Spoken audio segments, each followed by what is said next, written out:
হযরত শাহজালাল আন্তর্জাতিক বিমানবন্দরের import cargo ভিলেজে আগুনের কারণ তদন্ত ও ক্ষয়ক্ষতি নিরূপণে গঠিত দুটি কমিটি কাজ শুরু করেছে। শনিবার রাত থেকে এ পর্যন্ত আসা মালামাল আমদানিকারকদের কাছে হস্তান্তরের প্রক্রিয়া চলছে।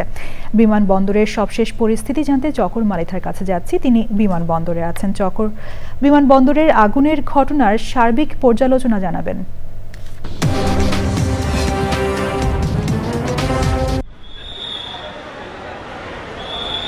লাভি, আমরা এখন আছি ঢাকার হযরত শাহজালাল আন্তর্জাতিক বিমানবন্দরের টার্মিনাল ভবনে। আপনারা দেখতে পাচ্ছেন যে ফ্লাইট চলাচল স্বাভাবিক হওয়ার কারণে বিমানবন্দরে অন্যান্য দিনের তুলনায় অপেক্ষাকৃত অনেক বেশি যাত্রী এই বিমানবন্দরে অপেক্ষা করছে।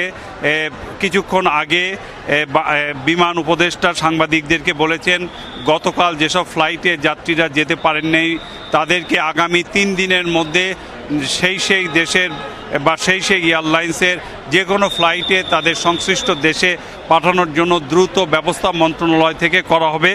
আর আপনি যেটি বলছিলেন যে 2টি তদন্ত কমিটি করা হয়েছে, গতকাল একটি তদন্ত কমিটি করা হয়েছে বিমানের পক্ষ থেকে, আজকে সিভিল এভিয়েশনের পক্ষ থেকে সিভিল এভিয়েশনের মেম্বার সিকিউরিটিকে প্রদান করে আরেকটি তদন্ত কমিটি করা হয়েছে। কিছুক্ষণ আগে আমি বিমান সচিব এর সাথে কথা বলেছি, নাসরিন আক্তারের সাথে। উনি আমাকে বলেছেন মন্ত্রণালয় থেকে উচ্চ পর্যায়ের আরও একটি তদন্ত কমিটি গঠন করা হবে। কিছুক্ষণ আগে বিমানবন্দরে এসেছিলেন বিজিএমের প্রতিনিধিরা। তারা তাদের নষ্ট মালামাল, পুড়ে যাওয়া মালামালের ক্ষতিপূরণের ব্যাপারে উপদেষ্টার সাথে কথা বলেছেন। পাশাপাশি আগামী দিনগুলোতে যে তাদের কার্গো আসবে তা যেন দ্রুততম সময়ে তাদের কাছে হস্তান্তর করা হয় সে ব্যাপারেও সরকারের সহযোগিতা চেয়েছেন। এই কথার প্রেক্ষিতে বিমান উপদেষ্টা বলেছেন 7 দিন 24 ঘন্টা এক নাগাড়ে কাজ করে দ্রুততম সময়ের মধ্যে এই আগামীতে যে কার্গোগুলো আসবে সেগুলো আমদানিকারকদের কাছে দ্রুত হস্তান্তর করা হবে।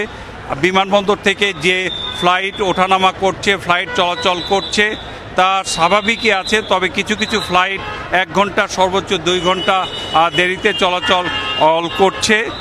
আর সব কিছু মিলে বিমানবন্দরের অবস্থা আমরা এখন যেটি দেখতে পাচ্ছি, অন্যান্য দিনের তুলনায় বিমানবন্দরে যাত্রীর চাপ বেশি এবং যাত্রীরা অপেক্ষা করছেন কাঙ্ক্ষিত ফ্লাইটে যাওয়ার জন্য।